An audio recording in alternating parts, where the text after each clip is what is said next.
నమస్తే, welcome to Myra media. నేను మీ కేవీఆర్.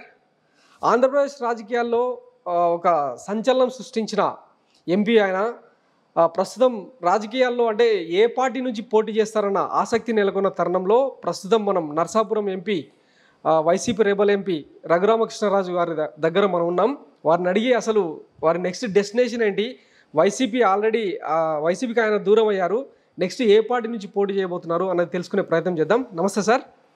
నమస్తే వెంకటరామ్ గారు. ఇంతకు మీరు ఏ పార్టీలో ఉన్నారు సార్? వైసీపీకి ఆల్రెడీ దూరం అయ్యారు. అంటే అఫీషియల్గా వైసీపీలోనే ఉన్నా. వైసీపీ రెబల్ కాదా? వాళ్ళని సస్పెండ్ చేయలే. ఓకే. నా ఎంపీ నుంచి డిస్క్వాలిఫై చేయాలని 3 సంవత్సరాలుగా కృషి చేస్తున్నారు. ఓకే. బట్ ఆ కృషి ఫలించలేదు, అలాగే నన్ను సస్పెండ్ చేయలేదు. ఓకే. సో నేను ప్రాక్టికల్గా లేకపోయినా థియరిటికల్గా ఓకే యువజన శ్రామిక రైతు కాంగ్రెస్ పార్టీలో ఉన్నా. ఓకే. ఈసారి మరి వైసీపీ నుంచి మీకు టికెట్ వచ్చే అవకాశం లేదు కదా? చిచ్చి అసలు క్వశ్చనే లేదు కదా. Okay, done. అయితే మరి మీ నెక్స్ట్ టార్గెట్ ఏంటంటే జనసేన నుంచా, లేకపోతే అంటే చాలా రకాల చర్చ జరుగుతుంది బయట. జనసేన కూటమి. అవును, కంటెస్ట్ చేస్తా. ఓకే. అంటే ఆ కూటమిలో భారతీయ జనతా పార్టీ కూడా ఉండొచ్చు అనేది నా భావన. ఓకే. పర్టికులర్గా అంటే పలానా పార్టీ నుంచి అని ఏమైనా కన్ఫర్మేషన్ చేయగలరా మైరా మీడియా ప్రేక్షకుల నుంచి? కన్ఫర్మేషన్ ఎందుకంటే ఆ సీటు పలానా పార్టీ సెలెక్ట్ చేసుకోకుండా నేను నా నియోజకవర్గం నేనే కన్ఫర్మ్ చేస్తున్నా. ఓకే. సో పార్టీ ఆ నియోజకవర్గం ఏ పార్టీ ఎంచుకుంటే ఆ పార్టీ. ఓకే. మళ్ళీ అంటే నేను 3 పార్టీలతోటి టచ్లోనే ఉన్నా. ఓకే. అంటే ముగ్గురికి ఉమ్మడి అభ్యర్థిగా పోటీ చేస్తారా? ఉమ్మడి అభ్యర్థిగానే పోటీ చేస్తా. ఓకే. ఏదో ఒక పార్టీ గుర్తు మీద పోటీ చేస్తా. ఓకే. అయితే సోషల్ మీడియాలో జరుగుతున్న చర్చ ఏంటంటే మీ మీద ఉన్న కేసులు, మీరు ఢిల్లీలో మకం వేసిన తీరు, ఇవన్నీ పరిణామాలు చూసిన తర్వాత ఇటు జనసేన కానీ అటు టీడీపీ కానీ మీకు టికెట్ ఇచ్చే అవకాశం లేదన్న ఒక చర్చ జరుగుతుంది. మీరు ఈ ప్రశ్న అడగడానికే వచ్చారన్న సంగతి నాకు తెలుసు. అంచేత నా సీట్ కన్ఫర్మ్డే, మీరేం వరీ కావద్దు. ఓకే. వైసీపీ వాళ్ళు కూడా వరీ కావద్దని చెప్పండి. ఓకే. ఇంటర్వ్యూ ఎలా జరిగిందని అడిగిన వెంటనే వరీ కావద్దని చెప్పన్నారు. ఓకే. ఈ సందర్భంగా అంటే చాలా రోజుల తర్వాత మీరు సంక్రాంతి జరుపుకున్నారు కదా మీ నేటివ్ ప్లేస్లో, కొంచెం అంటే హ్యాపీగా ఉండొచ్చు, దానికి సంబంధించి కొంచెం చెప్తారా? ఏముంది, ఓవర్వెల్మింగ్ రెస్పాన్స్, ఊహాతీతమైన రెస్పాన్స్. ఓకే. చాలా కాలం తర్వాత ఎయిర్పోర్ట్ నుంచి నా ఇంటికి చేరుకోవటానికి 10:30 గంటలు పైగా సమయం పట్టింది. ర్యాలీగా వెళ్ళారు? Continuous rally. ఓకే. ఇంచుమించు అంటే 3 years తర్వాత జరుపుకున్నట్టున్నారు. 4 years, almost 4 years. 3 years 11 months. Okay. Cadre అంతా మిమ్మల్ని చూసిన తర్వాత ఎట్లా ఫీల్ అయ్యారు? క్యాడర్ కానీ చాలా ఆనందంగా ఫీల్ అయ్యారు. ఓకే. లేకపోతే అంతమంది ఎందుకు వస్తారు? డబ్బులు ఇస్తే కానీ ఒకరు కూడా ఇంట్లో బయటికి రాని రోజుల్లో మరి అంతమంది సుమారు 1000 కార్లు పైగా మరి ఎయిర్పోర్ట్కి తరలి వచ్చారంటే అదేం చిన్న విషయం కాదు.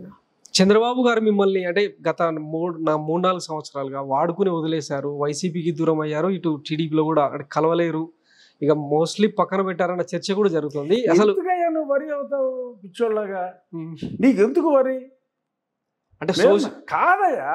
రాజకీయ వైసీపీ సోషల్ మీడియా తింగర్ లంజా కొడుకులు, లంజా కొడుకులు అంటున్నా, వాళ్ళు అదే రాసుకుంటున్నారు, నువ్వు అదే అడుగుతున్నావు. Okay. I know that you belong to that media, but don't degrade yourself. Mayra has got some credibility. ఎందుకు ఆ క్రెడిబిలిటీని పోగొడతావు రెడ్డి? పోగొట్టద్దు. Okay. This a stupid question. అది ఎవరు సోషల్ మీడియాలో రాసుకున్నారు. నేను మన ఊరు వెళ్ళేటప్పుడే నన్ను దిగిన వెంటనే అరెస్ట్ చేస్తారని రాసుకున్నారు. అవును. ఏమైంది? మీ మీద అనంతపురంలో కేసు నమోదు, అక్కడికి తీసుకెళ్తారని కూడా రాసుకున్నారు. మీ దాంట్లో కూడా వేసుంటారేమో నాకు తెలియదు. ఏముంటుంది, ఎలా రాసుకుంటారు సరదాగా. వాళ్ళు క్యాండిడేట్ దొరకట్లా, చస్తున్నారు. ఓకే. 10 మంది రాజులను అడిగారు, వాళ్ళు జిప్పి చూపెట్టారు, ఎవరు దొరకలా. ఇప్పుడు ఎవరో ఒక ఆయన ప్రొఫెసర్ గారిని, రిటైర్డ్ ఉప్పల తమ్మయ్య అని, గుబ్బల తమ్మయ్య గారిని, చాలా మంచి వ్యక్తి. Okay. Professor, close to 77-78 year old. ఆయన్ని సెలెక్ట్ చేసుకున్నారు. ఒకవేళ మీరు కనుక టీడీపీ నుంచి పోటీ చేస్తే, ఇప్పుడు అంటే ప్రస్తుతం ఉన్న సినారియో ప్రకారం మొత్తం మీ పార్లమెంట్ నియోజకవర్గంలో ఉన్న ఎమ్మెల్యేలంతా వైసీపీ వాళ్ళే, అంటే మీరు గెలుస్తారన్న నమ్మకం? 5. ఓకే. గెలుస్తారన్న నమ్మకం ఉందా? అంటే వాళ్ళకి అక్కడ స్ట్రాంగ్ బేస్ ఉంది కదా. ఇవాళ 2 లక్షల మెజారిటీకి పందాలు కాయడానికి రెడీగా ఉన్నారు. కాశీ కూడా ఎవరు లేడు. ఓకే. భీమవరంలో నాకు 2 లక్షల మెజారిటీ మీద ఓకే. పందాలు కాయటానికి జనం తిరుగుతున్నారు. కాసే దమ్మున్న వైకాపా నాయకుడు ఒక్కడు లేడు అక్కడ. ఓకే. అది నా సిచ్యువేషన్. ఏం తెలుస్తుంది తెలంగాణలో కూర్చున్న వాళ్ళకి?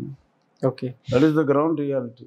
వైసీపీ ప్రభుత్వం మీద అంటే వ్యతిరేకత ఉందని నమ్ముతున్నారా? తుక్కుగా ఓడిపోతున్నారా? 30 సీట్లు మించి రావు ఇవాళ ఉన్న పరిస్థితుల్లో. రేపు షర్మిల గట్టిగా కాంగ్రెస్ పార్టీ కృషి చేస్తే అది 20 లోపు 15 వచ్చినా కూడా ఆశ్చర్యపోకండి. కానీ సార్ ఇప్పుడు పొలిటికల్ క్రిటిక్ అని తర్వాత రాజనీతి అని కొన్ని సర్వేలు ఏమో ఇండియా టుడే సర్వే లాంటివి కంప్లీట్గా వైసీపీ క్లీన్ స్వీప్ చేస్తుంది. 8 కోట్ల సంవత్సరానికి ఇస్తే వైసీపీ క్లీన్ స్వీప్ చేస్తుంది అనుకుండా అంటే పెయిడ్ సర్వేలు అంట. పెయిడే. ఓకే. ఇప్పుడు నువ్వు అడిగే క్వశ్చన్ పెయిడ్ కాదండి, అలాగే ఉంటాయి అన్నీ. ఓకే. ఏముంది వినోద గేమ్. అంటే టీడీపీ జనసేన కూటమి గెలవబోతుంది, అద్వితీయమైన విజయాన్ని సాధించబోతుంది. ఓకే. రీసెంట్గా కొన్ని పరిణామాలు చూస్తే ఆంధ్రప్రదేశ్ కాంగ్రెస్ కమిటీ అధ్యక్షురాలుగా షర్మిల గ్రౌండ్ అయ్యారు అక్కడ. ఈ నేపథ్యంలో ఏమైనా సమీకరణాలు మారే అవకాశం ఉందా? వైఎస్ షర్మిల రెడ్డి ఆవిడ్ని మోర్సిపల్లి షర్మిల శాస్త్రి అని కూడా అంటున్నారు. అది మీ వాళ్ళు కొత్తగా అంటున్నారు. మొన్నటిదాకా వాళ్ళ అన్నయ్య కోసం చెప్పులు అరిగిలా తిరిగినప్పుడు వైఎస్ షర్మిల రెడ్డి సడన్ గా మోర్సిపల్లి షర్మిల శాస్త్రి ఎలా ఉంది?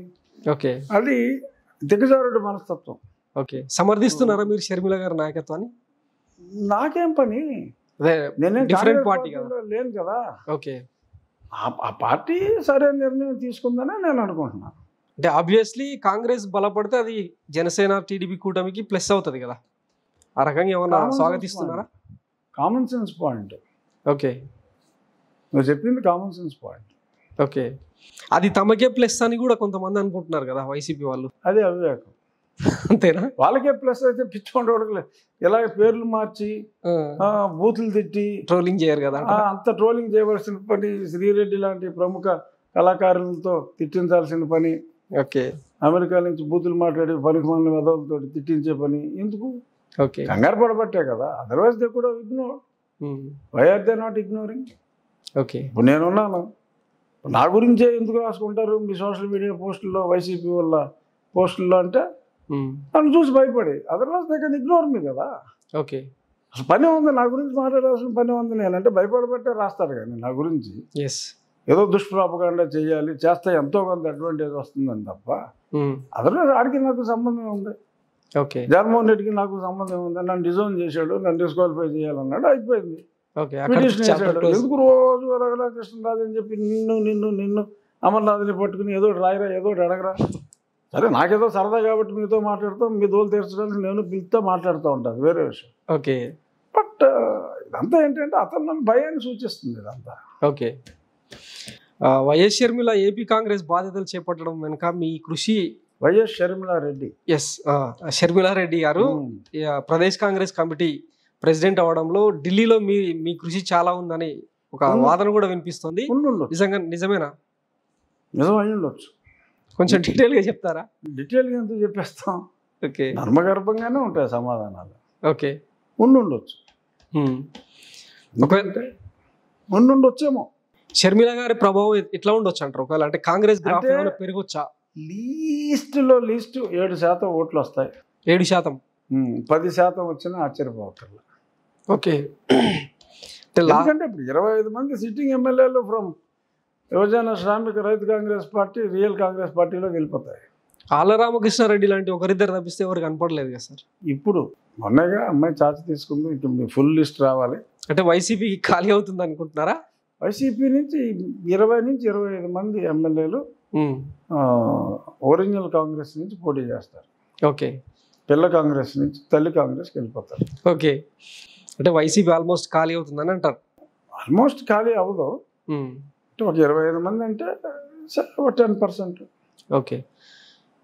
ఇప్పుడు నిన్న శ్రీరాముడి ప్రతిష్ట జరిగింది, బాలరాముడు ప్రతిష్ట, ప్రాణ ప్రతిష్ట. ఆ నేపథ్యంలో బీజేపీ గ్రాఫ్ ఏమైనా పెరిగే అవకాశం ఉందా? డెఫినెట్గా. ఆంధ్రాలో ఎంత పెరుగుతుందో చెప్పలేము కానీ దేశంలో మరి ఆంధ్ర వరకు వస్తే ఎట్లా ఉండొచ్చు? ఆంధ్ర వరకు అయితే మరి గతంలో 1% ఉంది, ఇప్పుడేమన్నా 4-5% దాకా పెరగవచ్చు, ఇంపాక్ట్ ఉంటుంది. ఓకే. పార్లమెంట్ ఎన్నికల్లో అసెంబ్లీ కన్నా పార్లమెంట్ ఎన్నికల్లో ఓటింగ్ పర్సంటేజ్ డెఫినెట్గా ఎక్కువ ఉంటుంది because of Modiji factor. Okay. India కూటమి ప్రభావం ఏమి ఉండదంటారా? అదే షర్మిలే కదా ఇండియా కూటమి. అంటే ఓవరాల్గా అదే నేను చెప్తున్నాను కదా, అది కనీసం 7-10 వచ్చినా ఆశ్చర్యపోక్కర్లేదు అంటున్నాను కదా. సిపిఐకి ఆల్మోస్ట్ 1% ఉంది. ఓకే, వాళ్ళు కలిసే ఉంటారు. సో క్రిస్టియన్ ఓట్స్ కన్సిడరబుల్గా షర్మిల ఆమె భర్త అనిల్ కలిసి చేల్చబోతున్నారు. ఓకే, అక్కడ జగన్మోహన్ రెడ్డి గారు వెన్నుముక్క విరగబోతుంది. ఓకే, అంటే వెన్నుముక్క లాంటి ఓటింగ్. ఓకే, క్రిస్టియానిటీ ఓట్లు ఇవన్నీ చీలుతాయని. రైట్ సార్, ఇప్పుడు ఉభయ గోదావరి జిల్లాలో ఉత్తర ఆంధ్రాలో వైసీపీ బలంగా ఉండే గత ఎన్నికల్లో చూస్తే రీసెంట్గా అంటే ముద్రగడ లాంటి వాళ్ళను టీడీపీ కూటమి జనసేన కూటమి ఆకర్షించే ప్రయత్నం చేస్తుంది. అది అంటే ముందుకు వెళ్ళలేదు. ఒకవేళ ముద్రగడ లాంటి కాపు నేతలు కనుక రాకపోతే పరిస్థితి ఏంటి ఆ రీజియన్లో? నాకు తెలిసి అట్లీస్ట్ 90% పవన్ కళ్యాణ్ గారు వెంట ఉన్నారు. ఓకే, సో వస్తే మంచిది. ముద్రగడ గారు కూడా వస్తే ఆ బలం వేరు. కాకపోయినా గెయిన్ అవుతారంటారా? అంటే కళ్యాణ్ గారు ప్రిడామినెంట్ పర్సంటేజ్ కళ్యాణ్ గారు వెనక ఉన్నారు. కానీ ముద్రగడ గారి ఫీలింగ్ ఏంటంటే, అంటే మనం శాసించే స్థితిలో ఉండాలి ఈసారి, మనకు సీఎం సీట్ అనేది అల్టిమేట్. నువ్వేమో పోయి కట్టప్పలాగా చంద్రబాబు దగ్గర ఊడిగం చేస్తామంటే కాపు నేతలు ఎలా సహించాలన్న ఒక డిమాండ్ కండిషన్స్ కూడా కొన్ని పెడుతున్నారని వినిపిస్తోంది. మరి వచ్చే అవకాశం? రోజు సాక్షి ప్రభావం చాలా ఎక్కువగా ఉంది నీ మీద. సాక్షిలో రోజు అదే రాస్తూ ఉంటారు. ఓకే, బట్ ప్రజలు అంత సంకుచిత భావంతో లేరు. అంటే గతంలో చంద్రబాబు గారు సాక్షి భావాలు, గతంలో చంద్రబాబు గారు ఓపెన్ గానే అవమానించిన భావాలు కాదు, ప్రజల భావాలు కాదు, అవి సాక్షి భావాలు. ఓకే, ఆ తుని ఘటన తర్వాత ఆయనే ముద్రగడ గారే బయటకు వచ్చి చాలా ఎమోషనల్ కామెంట్స్ కూడా చేశారు కదా సార్. ఈ నేపథ్యంలో చంద్రబాబు గొడుగు కిందకి వచ్చి ఎలా పనిచేస్తారు? ఏమో ఆలు లేదు చూడలేదు, కొడుకు పేరు సవలంగా మీ కంగారేంటి? ఆయన వస్తారో రారో తెలీదు. ఓకే, వస్తే వాళ్ళు సర్దుకుంటారు. ఎందుకు అసలు మీకెందుకు కంగారు? అంటే ఇప్పుడు వాళ్ళు ఎవరో కలిస్తే కలుస్తారు, కలవకపోతే కలవరు. కలుస్తారో లేదో తెలియదు. అది ఎలా కలుస్తారని చెప్పి సంగతి అసలు నీకెందుకు? అంటే ఎన్నికల దగ్గర ఏంటి సంబంధం? ఎన్నికలు దగ్గరకు వస్తున్న తరుణంలో సమీకరణాలు ఎలా ఉన్నాయి తెలుసుకునే ప్రయత్నం. అవునయ్యా, వాళ్ళు ఇంకా కలవలేదు కదా, ఎలా కలుస్తారు అని నువ్వు అడుగుతావు ఎందుకు? ఓకే, కలిస్తే అంటే ఆ పాత పగలన్నీ పక్కన పెట్టి వస్తారా అన్నది అది ఇద్దరు వ్యక్తుల మధ్యన ఇష్యూ. వెంకట్రామ్కి రఘుకి ఏంటి సంబంధం? అంటే కొన్ని లక్షల మంది కాపు ఓటర్లకు సంబంధించి నీకెందుకు? నువ్వు కాపు, నువ్వు రెడ్డివి. ఓకే, నీ మనోభావాలు ఏం చెప్తున్నాయి? నేను రాదుని, నా మనోభావం ఏం చెప్తుంది? ఓకే, ఎందుకు అంతవరి? వాళ్ళిద్దరూ కలిస్తే సర్దుకునే కలుస్తారు, కలవకపోతే కలవరు. ఓకే, కలిస్తే ఒక కాపుగా నువ్వు బాధపడు. ఓకే, అంతేగాని అసలు వాళ్ళు లేదు చూడలేదు, వాళ్ళు ఇంకా మాట్లాడుకోలేదు, అసలు కలిసి కూర్చోలేదు. అంతవరకు ఎందుకు సాక్షిలాగా? ఓకే, వద్దు, అంతవరకు వద్దు. యువగలం పాదయాత్ర ముగింపు సభ తర్వాత నారా లోకేష్ గారు చాలా కామెంట్స్ చేశారు సార్. అందులో భాగంగా అంటే సీట్ షేరింగ్ అనేది లేదు, సీఎం సీట్ షేరింగ్ అనేది లేదు, మా ఆప్షన్లో లేదు. సో మా నాయకుడు చంద్రబాబు గారే ముఖ్యమంత్రి వారే అవుతారని చెప్పి అన్నారు. అక్కడి నుంచి టీడీపీ జనసేన క్యాడర్లో కానీ లీడర్లో కానీ కొంత సఖ్యత మిస్ అయిందన్న వాదన వినిపిస్తుంది. అదేమన్నా ఎఫెక్ట్ చూపించే అవకాశం ఉందా? మళ్ళీ అన్ని సాక్షివాదనలే మాట్లాడుతున్నాం మరి సార్. నారా లోకేష్ ఓపెన్ గా మాట్లాడారు కదా సార్. నారా లోకేష్ గారు ఓపెన్ గా మాట్లాడారు, ఆయన మనసులో మాట చెప్పారు. ఆ తర్వాత మళ్ళీ పవన్ కళ్యాణ్ గారు, చంద్రబాబు నాయుడు గారు ఈయనింటికి ఆయన వెళ్ళారు, ఆయన ఇంటికి ఈయన వచ్చారు. అవును, ఉమ్మడిగా కొన్ని మీటింగ్స్ ఎలక్షన్ కమిషన్ కి వెళ్ళి సంక్రాంతికి మాట్లాడారు. అవును, దానికి ముందు రోజు ఎలక్షన్ కమిషన్ కి వెళ్ళారు. అవును, వాళ్ళిద్దరికి వెళ్ళేది మరి నీకు నాకు ఎందుకు అంటున్నాను మళ్ళీ. ఓకే, అనవసరం ఇవన్నీ. ఆయన మనసులో మాట ఆయన చెప్పాడు. ఓకే, బాధ ఉంటే ఎవరికి ఉండాలి?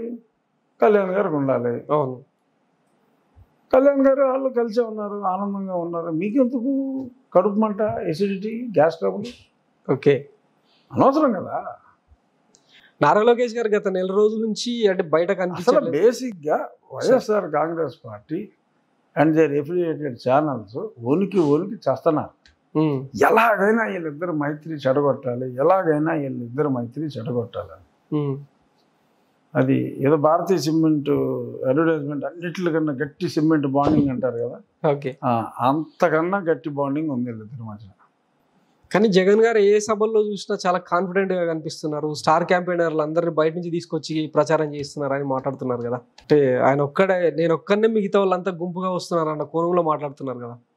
దాన్ని ఎలా చూస్తారు? మతిలేనితనం. మతిలేనితనం. ఇతనితో ఎవడో కలవడు. ఓకే.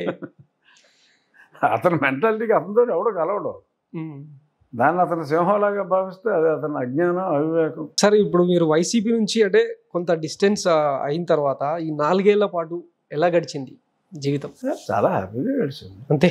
నేను రోజుకు 2 గంటలు మీడియాలో ఉంటా. ఒక 1 అవర్ నా రచ్చబండి ఉంటుంది, తర్వాత ఇంకో 1 అవర్ ఇది మీలాంటి వాళ్ళకి ఇంటర్వ్యూలో, లేకపోతే TV5 ABNలో ఫస్ట్ ఒక ½ అన్ అవర్ నా మాట్లాడేది ఉంటుంది, వారానికి 3 రోజులు. సో ప్రజలకు చేరువుగానే ఉన్నాను. ఓకే. జరుగుతున్నవన్నీ చెప్తున్నా. అంటే మీ నియోజకవర్గంలో లేకపోయినా ప్రజలకు దగ్గరగానే ఉన్నారు. ఫైనల్ గా మిమ్మల్ని కాదనుకున్నా, మీరు కాదనుకుంటున్నా వైసీపీ పరిస్థితి రేపటి ఎన్నికల తర్వాత ఎలా ఉండబోతుందని మీరు అంచనా? చాలా అధ్వానంగా ఉండబోతుంది. అతి తక్కువ సీట్లతో ఏదన్నా దేవుడు, ఆయన నమ్ముకున్న దేవుడు అతన్ని కరుణిస్తే ప్రతిపక్ష నాయకుడి స్టేటస్ దక్కొచ్చు. ప్రజా ఓటర్లు కరుణిస్తే ఒకవేళ అదే కరుణిస్తేనే నేను చెప్పేది, ప్రతిపక్ష నాయకుడి హోదా దక్కొచ్చు. ఇప్పుడు ఇంచుమించు అంటే ఆయన కాన్ఫిడెన్స్ ఏంటంటే 2.5 కోట్ల మందికి పైగా సంక్షేమ పథకాలు నేను అందించాను, అందులో ఎంత బోగస్, అతను చేసేది ఏమీ లేదు, జరగలేదంటారా ఏమి సంక్షేమం కానీ అభివృద్ధి కానీ? బోగస్, అతను చెప్పేదంతా అబద్ధం. ఓకే. దోచుకున్నది ఎక్కువ.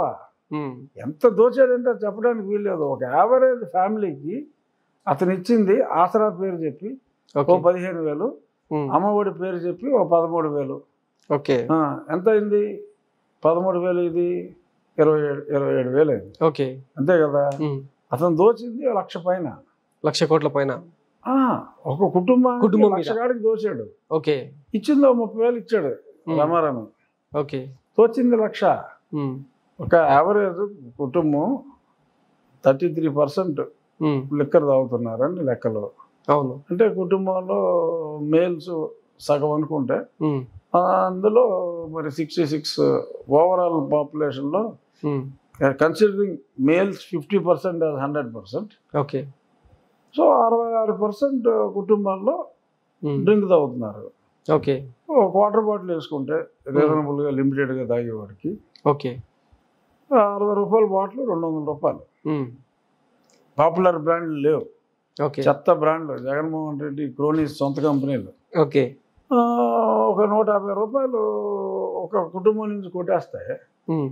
మరి అంత నెలకు 4,500, సంవత్సరానికి దగ్గర 60,000 అక్కడే కొట్టేస్తున్నాడు. ఓకే. అంటే ఇట్లా ఇచ్చినట్టు ఇచ్చి లాగేస్తున్నారు, ఇచ్చిన దానికన్నా ఎక్కువ లాగేస్తున్నాడు. ఓకే. ఆ స్కీములు నేను ఆ డబ్బుల నుంచి ఇస్తున్నానని చెప్పి మళ్ళీ దాని మీదే మద్య నిషేధం చేస్తానని చెప్పి అది మళ్ళీ బ్యాంకులకి ముందే ఇది చూపెట్టి రిసీవబుల్స్ 25,000 కోట్లు దీని మీద మళ్ళీ అప్పు తెచ్చారు. ఓకే.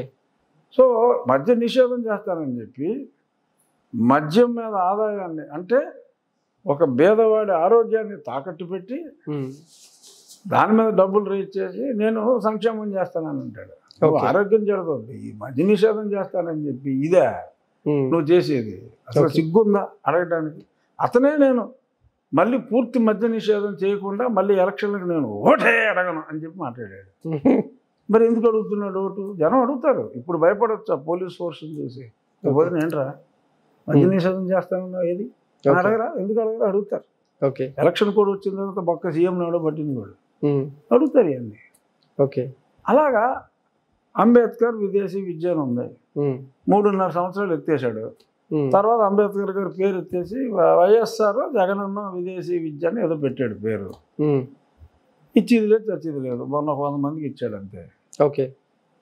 కళ్యాణ లక్ష్మి షాదీ తోఫాలు ఏ ఉండేవి, 3.5 సంవత్సరాలు ఇవ్వాల. మళ్ళీ మొన్న ఏదో మొదలెట్టారు, అది కూడా మళ్ళీ ఆ అబ్బాయి అమ్మాయి 10 పాస్ అయితే కానీ ఎవరంట. ఓకే. వీళ్ళ క్యాబినెట్లో మంత్రులు 10 పాస్ అయిన వాళ్ళు 2-3 ఉన్నారు. ఓ మంత్రికి అర్హత ఉంటుంది కానీ షాదీ తోఫాకి అర్హత లేదు, 10వ క్లాస్ పాస్ అవ్వకపోతే. ఓకే. ఇలాగ రెస్ట్రిక్షన్లు పెట్టి మళ్ళీ ఎలక్ట్రిసిటీ ఛార్జెస్ 6 సార్లు పెంచారు. నువ్వు 300 నుంచి 500 రూపాయలు బిల్లు వచ్చి కూడా 1,500 కడుతున్నాడు. నెలకి ఒక యావరేజ్ ఫ్యామిలీకి 12 నుంచి 15,000 రూపాయలు ఇది పడుతుంది. సో ఇలాగా రిజిస్ట్రేషన్ ఛార్జీలు యాక్చువల్గా అయితే ఆంధ్రాలో రేట్లు పడిపోతున్నాయి year by year. Registration charges 15% పెంచాడు, అక్కడ దోపిడీ. సో ఈ రకంగా ఇదే కాకుండా ఇంకా పిచ్చ వ్యవహారాలు ఎక్కువైపోయినాయి. ఇప్పుడు నువ్వు తెలంగాణలో ఉంటున్నావు, సార్ నీ బర్త్ సర్టిఫికేట్ అడిగావు అనుకో, నీ కొడుకు పుట్టాడు, బర్త్ సర్టిఫికేట్ అడిగితే బర్త్ సర్టిఫికేట్ తెలంగాణ ప్రభుత్వం అని ఉంటుంది. ఇక్కడ బర్త్ సర్టిఫికేట్ పక్కన హీ అనే ఓ మొహం ఉంటుంది, జగన్మోహన్ రెడ్డిది. ఓకే. నీ ప్రాపర్టీ డాక్యుమెంట్ అడిగితే కొత్తగా బుక్ ఇస్తాడంటే మళ్ళీ దాని మీద హీ అని ఉంటాడు. నీ ప్రాపర్టీ ఏంటి ఉంటే నీ ఫోటో ఉండాలి, కానీ ఎవరిదో ఫోటో ఉంటే దరిద్రం కదా. ఓకే. ఎలా లైక్ చేస్తారు? ఎవరు ఉంటాడు, రేపు పోతాడు. రేపు ఏప్రిల్ 16 ఎలక్షన్ అంటున్నారు, ఇంకా తర్వాత సౌదిలో ఉండడు ఇతను. మళ్ళీ ఎవడో కొత్తాడు ముఖ్యమంత్రి వస్తాడు, మళ్ళీ ఇంకో బుక్ చేయాలా? ఎంతమందికి ఇష్టం ఉంటుంది ఈ ఫేస్? ఓకే. ప్రజలందరూ తిరస్కరించాక ఆ ఫేస్ ఉంచుకోరు కదా. హాస్పిటల్లో స్టేషనరీ మీద ఇది. ఇప్పుడు ఎలక్షన్ టైం దగ్గర పడింది. నిన్న సినిమాకి వెళ్ళా, హనుమాన్ సినిమాకి. అందులో ఆంధ్రప్రదేశ్ ప్రభుత్వం జగన్ అన్న ఇది అది అని చెప్పి జగన్ అన్న స్పీచ్. ఓహో, సొంత డబ్బులతోటి పార్టీ ఖర్చుతోటి అడ్వర్టైజ్మెంట్ చేశాడు అనుకుంటే చివరిలో అడ్వర్టైజ్మెంట్ పై ఐడెంటిఫై ప్రభుత్వానికి బొక్క, పబ్లిసిటీ జగన్ అన్న జగన్ అన్న జగన్ అన్న. ఏంటి నీచం? పార్టీ పనికి వాలంటీర్లు పెట్టుకుని వాలంటీర్లు మా వాళ్ళే పార్టీ పని చేయాలంటారు. ప్రభుత్వం ఖర్చు. ఎంత దరిద్రంగా, ఎంత ఓపెన్గా లూటీ చేసిన ముఖ్యమంత్రి లేడు. ఓకే. ఇవన్నీ ఇప్పుడు అడగాలంటే భయపడుతున్నారు. పోలీస్ చీఫ్ రెడ్డి గారు, చీఫ్ సెక్రటరీ రెడ్డి గారు, ఇంకెక్కడో రెడ్డి గారు. బట్ ఎలక్షన్ కోడ్ వచ్చిన తర్వాత ఏంటిది ఖర్చు అని అంటారు ప్రతి వాళ్ళు. ఓకే. అప్పుడు సమాధానం చెప్పలేరు. సో రీసెంట్గా చిరంజీవి గారు చెప్పినట్టు ఇన్ఫ్రంట్ క్రోకడైల్ ఫెస్టివల్ అది చూడబోతారు. ఓకే. రీసెంట్గా 210 అడుగుల అంబేద్కర్ గారి విగ్రహం కూడా, అవును, అక్కడ 200 కోట్లు కొడిచారు అంటున్నారు. ఎక్కడ విగ్రహం ఖర్చు 400 కోట్లు కదా సార్ అందులో. అదే అవును, 50% నామది మా వాళ్ళకి.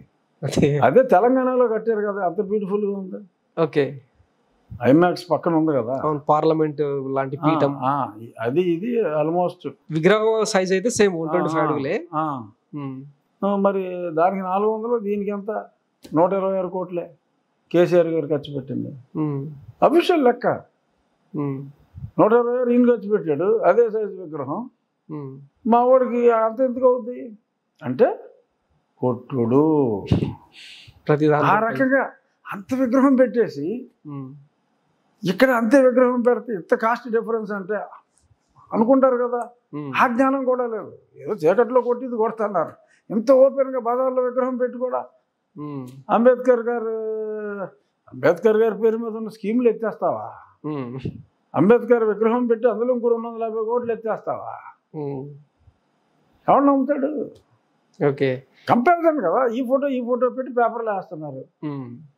126 కోట్లు ఎక్కడ, 400 కోట్లు ఎక్కడ? అంటే అక్కడ వాళ్ళ వాదన ఏంటంటే డిఫరెంట్ ఆడిటోరియంస్ 18 ఎకరాల స్థలంలో చాలా పెద్ద పెద్ద నిర్మాణాలు ఉండబోతున్నాయి అని చెప్పి చెప్తున్నారు కదా. ఏమా ఇప్పుడు ఇక్కడేమో ఇది ఎకరం స్థలంలో 50,000 ఏదన్నా మెయిన్ అదే.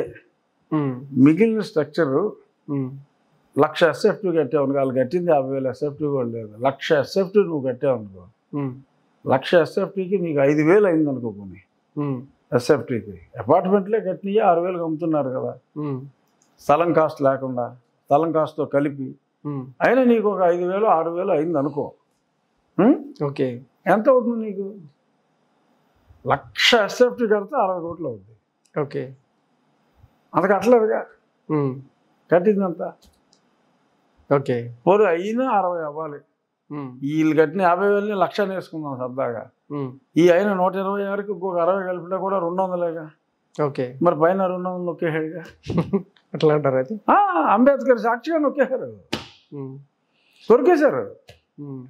జనం కూడా భారీగా తరలి వచ్చారు. ఇంచుమించు 1,60,000 అంటే నువ్వేమో అంటే అక్కడ దళితులు మూసేసి నువ్వు బస్సులు పెట్టి రాకపోతే నీకు అది రద్దు చేస్తా ఇది రద్దు చేస్తా అని చెప్పి జనాలు తీసుకొచ్చి నీకు నువ్వే నిజంగా జనం వచ్చేసారు అనుకుంటే, అంటే ఆ విగ్రహం సాక్షిగా దళితులు, పేద మధ్య తరగతి వర్గాలు మొత్తం వైసీపీకి స్టిక్ ఆన్ అవుతారన్న ఒక సమీకరణం తీసుకొస్తారు.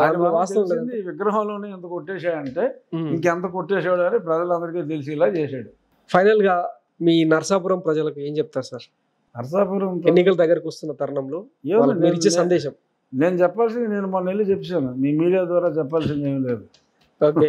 నేను మొన్న వెళ్ళాను, మాట్లాడుకున్నాను 4 రోజులు. ఎన్నో వేల మందిని కలిశాను. మళ్ళీ ఫిబ్రవరి 11, 12 తర్వాత వెళ్తాను, అక్కడే ఉంటాను. ఇప్పుడే చూసాం కదా కొంతమంది మీరు రావాలి సార్ అని చెప్పి అవును. ఆదరాభిమానాలు. ఓకే, ఫుల్గా ఉన్నాయి. సో ఎంత మెజారిటీ ఎక్స్పెక్ట్ చేస్తున్నారు సార్?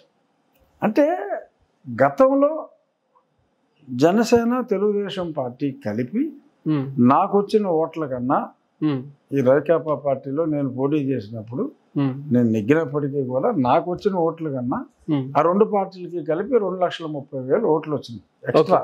ఓకే, ఎక్స్ట్రా అంటే మీ ఇండివిజువల్ పక్కన పెడితే మీకు వచ్చిన ఇండివిజువల్ ఓట్లు పక్కన పెడితే వైఎస్ఆర్ కాంగ్రెస్ పార్టీకి వచ్చిన ఓట్లు పక్కన పెడితే ఆ రెండు పార్టీలకి కలిపితే 2,30,000 ఓట్లు ఎక్కువ వచ్చినాయి. So that will be the starting point. Okay, మెజారిటీలో ఆ పైన ఎంత వస్తే అంత దేవుడి దయ, ప్రజల అభిమానం. Okay, 230 fixed. అందుకనే 2 లక్షల మెజారిటీకి పందేలు అడుగుతున్నారు. ఫైనల్ గా జగన్మోహన్ రెడ్డి గారు చేస్తున్న ఈ సోషల్ ఇంజనీరింగ్ పేరుతో 58 మందిని ఇప్పటికి మార్చారు. దీన్ని ఎట్లా చూస్తారు అభ్యర్థులను సార్? ఈ అభ్యర్థుల మార్పును ఎట్లా చూస్తున్నారు మీరు? సోషల్ ఇంజనీరింగ్ కాదు, పొలిటికల్ ఇంజనీరింగ్ అంటారు దాన్ని. Using the wrong word.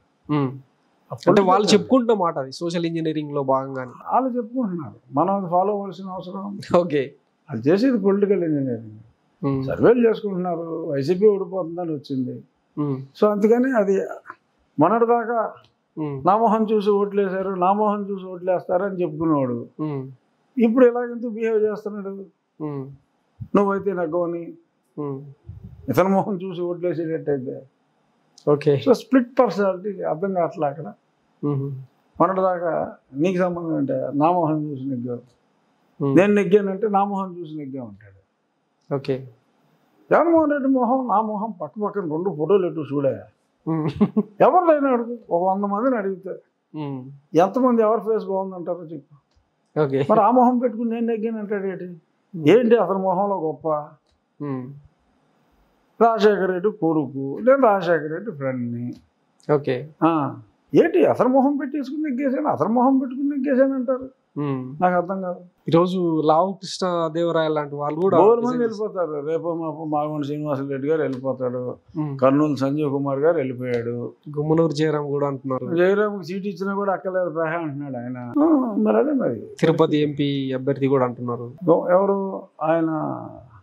Physiotherapist, ఆయన కూడా వెళ్ళిపోతాడా? అందుకని ఎమ్మెల్యే ఇచ్చినట్టున్నారు. అవును, అది మార్చడం వల్ల అట్లే ఉంటాడు. మంచి మనిషి అతను. ఓకే, గురుమూర్తి వెరీ డీసెంట్ పర్సన్, చాలా పద్ధతిగా ఉంటాడు. పార్లమెంట్లో కూడా ఆయన మంచి వ్యక్తులు జనరల్గా ఈ పార్టీలో ఉండలేరు. ఓకే, సో అతను మంచి వ్యక్తి కాబట్టి బహుశా నువ్వు చెప్పింది కరెక్ట్ అయిండొచ్చు. ఇలా చాలామంది వెళ్ళిపోతారు. ఓకే, ప్రస్తుతం అయితే టచ్లో ఉన్నారన్న కథనాలు మాత్రం వినిపిస్తున్నాయి. కానీ కేశినేని నాని గారు లాంటి విజయవాడ ఎంపీ తర్వాత గుంటూరు ఎంపీ గల్లా జయదేవ్ లాంటి వాళ్ళు కూడా వైసీపీలోకి వెళ్ళే ప్రయత్నం చేస్తారు. పాలిటిక్స్ వదిలేశాడు అతను. Is running one of the top most companies business.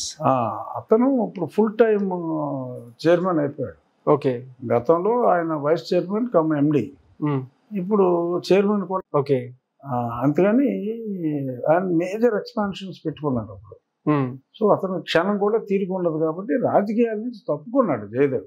Okay, ఈ పార్టీకి దిక్కుమాల పార్టీలోకి వచ్చే టైప్ కాదు అతను. Intellectual, decent person, successful industrialist. So he has got lot of his own obligations. Okay, so KCR Nani వెళ్ళిపోవడం దురదృష్టం.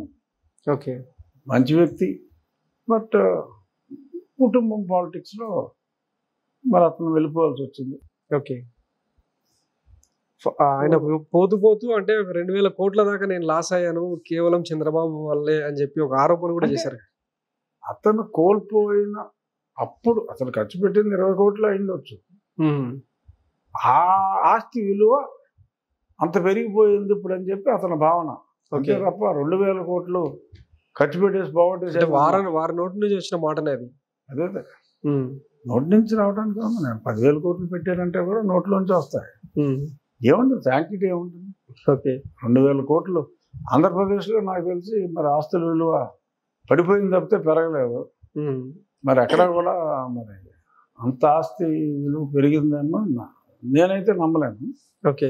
బట్ ఆయన చెప్పాడు కాబట్టి అది వారిష్టం. కాంట్రడిక్ట్ చేయడానికి మన ఇద్దరికి రైట్ లేదు. ఎస్, ఆయన చెప్పింది కాబట్టి నమ్మేద్దాం. 4 అంటే 4 అనుకున్నాం.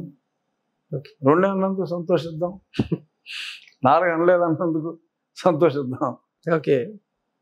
ఫైనల్గా వైసీపీ వల్ల మీరెంత నష్టపోయారని చెప్పలేం. నేను చెప్పను అలాగా. ఓకే. నానిలాగా నేను చెప్పను. రేపు ఎలక్షన్లో ఏమైనా చెప్పే అవకాశం ఉందా?